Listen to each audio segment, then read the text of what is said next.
নমস্কার, কেমন আছেন সবাই? আশা করছি সবাই খুব ভালো আছেন। রাইমার নতুন একটি ব্লগে আবারও একবার আপনাদেরকে স্বাগত জানাচ্ছি। এখন বাজে প্রায় সকাল 6:30। আমি 6টাতেই উঠে পড়েছি, কারণ রিহানের আজ থেকে স্কুল শুরু হচ্ছে, সামার ভ্যাকেশন ওদেরও শেষ। তো সবারই ছুটি কাটিয়ে এবার সবাই যে যার নিজের কাজে ফিরছি।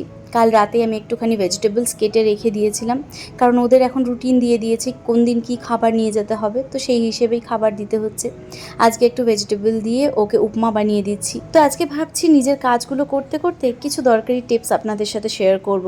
সেটা হলো অলসতা দূর করে কিভাবে আপনারা কাজে এনার্জি আনবেন, সেই বিষয়ে 8 থেকে 9টা টিপস আমি আপনাদেরকে দেব, যেগুলো ফলো করলে আপনারাও নিজেদের কাজগুলো খুব সুন্দর করে গুছিয়ে এনার্জেটিকভাবে কাজগুলো করতে পারবেন। সবথেকে প্রথম পয়েন্টে আমি যেটা বলবো সেটা হচ্ছে, যাদের সকালবেলায় ওঠা অভ্যেস তাদের জন্য তো ঠিক আছে, কিন্তু যারা উঠতে পারে না আমার মতো, অ্যালার্ম দিয়ে ওঠে, তাদের ক্ষেত্রে বলবো অ্যালার্মটা বন্ধ করে আবার শুয়ে না পড়ে অ্যালার্মটা বাজার সাথে সাথে উঠে পড়ুন। তাহলেই দেখবেন গোটা দিনের কাজের একটা আলাদাই এনার্জি থাকবে। সেকেন্ড পয়েন্টটা বলবো, বিছানায় শোয়ার অভ্যেসটা, মানে সারাদিনে অনেকেই আছেন যারা একটুখানি সুযোগ পেলে গিয়ে শুয়ে পড়েন বা বসে পড়েন। এই অভ্যেসটা সবার আগে ত্যাগ করতে হবে, কারণ আমরা একটু সুযোগ পেলেই যখন গিয়ে বিছানায় শুই, তখন আমাদের বডি আমাদের ব্রেনকে সিগন্যাল পাঠায় যে এখন শোয়ার টাইম হয়ে গেছে। আর তখনই দেখবেন ভীষণ আলিস্যি বা একটা ঘুম ঘুম ভাব চলে আসে, তখনই কাজের এনার্জিটা চলে যায়। তো এই জিনিসটা কিন্তু সবার আগে বদলাতে হবে। রিহানের উপমাটা এখনও রেডি হচ্ছে, ওটা হয়নি। তো যতক্ষণ ওটা গ্যাসে বসানো আছে ততক্ষণ আমি যে টুকটাক কাজগুলো সেগুলো সব সেরে নেব। যদিও বাড়ি থেকে আসার পর যেগুলো বড় কাজ, মানে ঘর ঝাড়াঝাড়ি, সব জিনিসপত্র পরিষ্কার করি, সেগুলো সব করে নিয়েছি। কিন্তু যেগুলো ছোটোখাটো কাজ, যেগুলো প্রতিদিনের কাজ, সেগুলো আমি প্রতিদিনই একটু একটু করে করছি। এদিকে দুধটা আমি ফুটতে বসিয়েছিলাম, তো কতটা দুধ পড়ে গেছে দেখুন, কারণ ওই একদিকে কাজ করতে গেলে তখন আর খেয়াল রাখা হয় না, আর যতক্ষণ খেয়াল রাখি ততক্ষণ দুধ পড়ে না। তো যাই হোক, ওদিকে দুধটা মুছে নিয়েছি। এদিকে রিহানের যে উপমাটা বানাচ্ছি ওটার মধ্যে একটুখানি পনির হয় গ্রেট করে বা এমনি হাতে ম্যাশ করে আমি কখনো দিয়ে দিই, তো এটা ভালোবাসে খেতে। এদিকে প্রায় দেখুন 7:10 বেজে গেছে, এখনও ওদেরকে ওঠাইনি। আমি একটুখানি ঘরটা ঝাঁট দিয়ে নেব, তারপরে ওদের বাপ বেটাকে উঠিয়ে দেব। তো চলুন 3rd নম্বর পয়েন্টটা আপনাদের সাথে শেয়ার করি। 3 নম্বর টিপসটা আমি এটাই দেব যে যে কোনো কাজ করবেন সেই কাজটাতে না একটু ইন্টারেস্ট রাখতে হবে, আর তার সাথে একটুখানি ফোকাসড হতে হবে। সেটা গাড়ি চালানোর মতো কাজ হোক বা ঘরের যে কোনো ছোটোখাটো কাজ। আমরা যদি অন্যমনস্ক হয়ে কাজ করি তাহলে কিন্তু কোনো কাজটাই ঠিক মতন করতে পারবো না। তো সেই জন্য একটুখানি ইন্টারেস্ট নিয়ে কাজ করতে হবে, আর তার জন্য আপনারা কিন্তু একটুখানি গান চালিয়ে কাজ যদি করেন তাহলে দেখবেন সেক্ষেত্রে কাজগুলো খুব সুন্দরভাবে হয়ে যাচ্ছে। 4 নম্বর টিপসটা হচ্ছে, আমাদের দেখবেন অনেকেরই স্বভাব আছে, থাক না এই কাজটা পরে করব, ওইটা কাল করব, এই রকম একটা চিন্তা ভাবনা। এই চিন্তা ভাবনাটা থাকলে কিন্তু কাজ করা খুব মুশকিল। কাজেই যখনই কোনো কাজ ভাববেন যে আমার এই কাজটা বাকি রয়েছে করতে হবে, তখনই উঠবেন, তখনই সেই কাজটা করবেন। মানে এই যে কাজটা আছে আমার, এটা এখনই করতে হবে, এই রকম যদি একটা মানসিকতা তৈরি করতে পারেন প্রতিদিন প্রতি মুহূর্তের জন্য, তাহলে দেখবেন প্রতিদিনের কাজ কিন্তু প্রতিদিন সুন্দরভাবে টাইমে করে ফেলতে পারছেন। 5 নম্বর পয়েন্টটা আমি বলবো, টাইমে কাজ শেষ করার একটা অভ্যেস তৈরি করতে হবে। যখনই দেখবেন নিজের মনে নিজের একটা অভ্যেস তৈরি করে নিয়েছেন, তখন দেখবেন নিজের অজান্তেই একটা কাজ আপনি টাইমে শেষ করছেন। আমার গোটা ঘর ঝাঁটা দেওয়া মোটামুটি কমপ্লিট। ঝাঁটাটা দেওয়া হয়ে গেলেই আমি আগে রিহানের টিফিনটা রেডি করে নেব, তারপরে রিহানকে আর ওর পাপাকে ডেকে দেব। কারণ রিহান যদি দেখে আমি ওর টিফিনটা ওর সামনে রেডি করছি, তাহলে কান্না শুরু করে দেবে স্কুল যাব না বলে। যদিও এমনিতেও যখনই দেখে ওকে ড্রেস পরানো হচ্ছে তখনই ও কান্না শুরু করে দেয়। ওদের জানেন তো এখন থেকে রুটিন করে দিয়েছে যে প্রতিদিনই একটা টিফিন, তার সাথে একটা করে ফ্রুট দিতে হবে। তো রিহান যেহেতু চিবিয়ে খায় না, ওই জন্য ওই যে কলাটা রাখা ছিল ওটা একটা টিফিনে ভরে আমি কেটে কেটে দিয়ে দিয়েছিলাম। আমার মাথাতেই ছিল না যে ওটা কালো হয়ে যাবে, তো যেহেতু কালো হয়ে গেছিলো তাই ওকে ওর টিচাররা খাওয়ায়নি। যাই হোক, এদিকে আমি রিহানকে ওর পাপাকে ঘুম থেকে উঠিয়ে দিয়েছি, আর উঠে থেকেই বেচারা শুরু করে দিয়েছে স্কুল যাব না। তো ওইদিকে ওর পাপা ওকে রেডি করবে, আর ততক্ষণ আমি বাকি যে ঘরের কাজগুলো সেগুলো সেরে নিচ্ছি। আর এই যে দুজনে মিলে আমরা কাজ করি বলে জানেন তো অনেক সুন্দরভাবে কাজগুলো সব করতে পারি। মানে যদি ধরুন আমার হাজব্যান্ড যদি রিহানকে আজকে না দেখতো, মানে আমাকেই যদি রিহানকেও দেখতে হতো, ঘরের কাজও করতে হতো, তাহলে আমার কি মনে শান্তি থাকতো? না আমি সব কাজ ভালো করে করতে পারতাম? যেহেতু আমার একজন সাপোর্ট সিস্টেম রয়েছে, সেই জন্য কিন্তু আমার মনেও সর্বক্ষণ শান্তি থাকে, আর সেই জন্য কিন্তু আমি ভালো করে কাজ করতে পারি। তো আমার মনে হয় নিজেদের ভালো করে কাজ করার জন্য ঘরে কিন্তু মানসিক শান্তিটা ভীষণভাবে দরকার। কেন কেন স্কুলে যাইনি, আমরা যাইনি। চলো তিশানের সাথে দেখা করে চলে আসি। আচ্ছা কাঁদে না না মামা তো।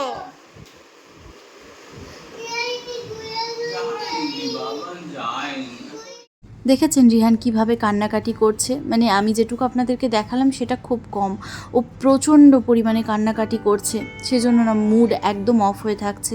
তো ওইভাবেই কোনো রকমে ওকে নিয়ে গিয়ে স্কুলে দিয়ে এসেছি। আর আসার পথে একটুখানি মাছ নিয়ে এসেছি, আজকে মাছের ঝোল করব পাতলা করে, তো সেই মাছটাতেই নুন হলুদ মাখিয়ে রাখছি। তো চলুন এদিকে কাজগুলো করতে থাকি আর আপনাদের সাথে 6 নম্বর পয়েন্টটা শেয়ার করি। 6 নম্বর পয়েন্টটাতে আমি যেটা বলবো সেটা খুব ইম্পর্টেন্ট, যেটা আমি সব সময় করে থাকি। সেটা হচ্ছে সকালবেলাতেই যখন উঠেই কিন্তু সবার আগে বসে একটুখানি প্ল্যানিং করে নেব যে আজকে কি কি কাজ রয়েছে এবং কোন কাজটার পর কোন কাজটা করলে সুবিধে হবে, টাইমের মধ্যে কাজ শেষ হবে। কারণ প্ল্যানিং করে কাজ করতে শুরু না করলে তখন দেখবেন ভীষণ হ্যাপাজেড লাগবে, মানে কোন কাজটার পর কোন কাজটা করবো এটা বুঝে উঠতে পারবো না। তাই যদি সকাল থেকেই একেবারে প্ল্যানিং করে কাজে নেমে পড়ি তাহলে দেখবেন পরপর কাজগুলো খুব সুন্দরভাবে গুছিয়ে করে নিতে পারছেন। রিহানকে স্কুলে দিয়ে এসে দুজনের জন্য দুটো স্যান্ডউইচ বানিয়ে নিয়েছি আর একটা প্লেটেই দুজনের নিয়ে নিয়েছি। প্রথমে আমি খেয়ে নেব, ততক্ষণ আমার হাজব্যান্ড টুকটাক বোধহয় কিছু কাজ করছে, ওর কাজ হয়ে গেলে তারপরে ও খেয়ে নেবে। আর এদিকে খাওয়া দাওয়া সেরে নিয়ে আমি মাছের ঝোলটা বসিয়ে দিয়েছি, একদম পাতলা করে করেছি আজকে। তো এদিকে রান্না হয়ে গেলে আবার একটুখানি ঘরের কাজ করে নেব, আর তারপর আবার রিহানকে আনতে যাব যেহেতু, সেই জন্য ড্রেস আর চেঞ্জ করিনি।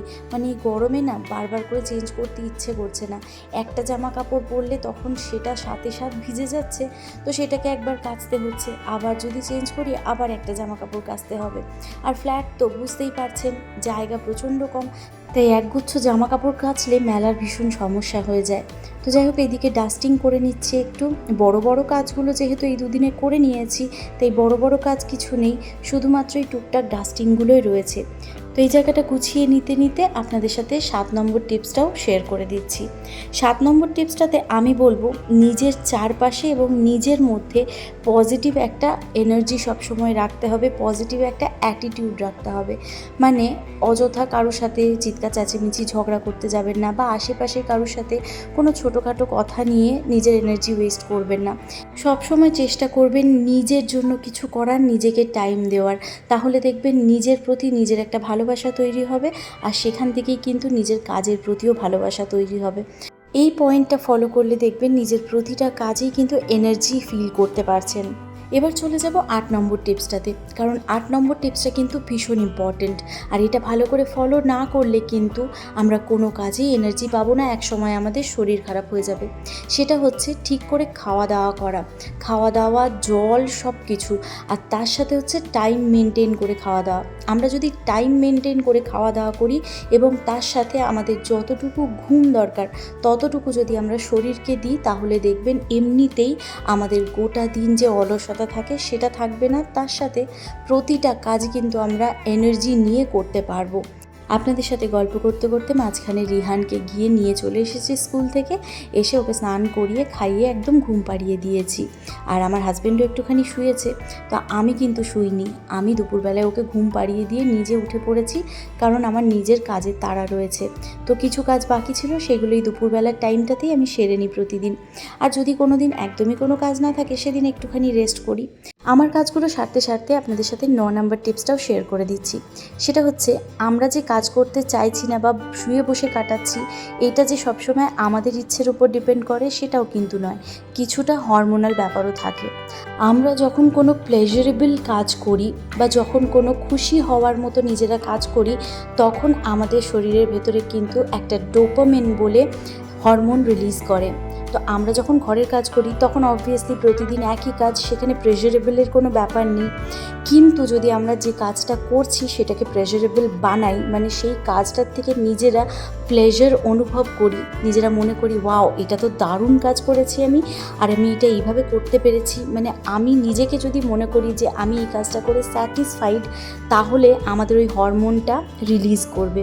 কিন্তু প্রতিদিনের একঘেয়েমি কাজকে প্লেজারেবল বানাবো কী করে? তার জন্য একটা টিপস ফলো করতে পারেন, সেটা হচ্ছে যখনই কোনো কাজ করবেন বা যখনই কোনো কাজ করতে ইচ্ছে করবে না, বা এই কাজটা টাইমের মধ্যে কমপ্লিট করতে পারলে আমার নিজের পছন্দের জিনিসটা কিনে খাবো, তখনই দেখবেন নিজের মধ্যে একটা কাজ করার এনার্জি চলে আসবে।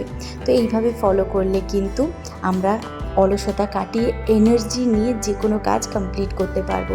তো আশা করছি এই টিপসগুলো ফলো করলে আপনাদেরও কাজে একটুখানি স্পিড আসবে, একটু এনার্জি পাবেন আপনারাও। আশা করছি ভিডিওটা আপনাদের ভালো লেগেছে।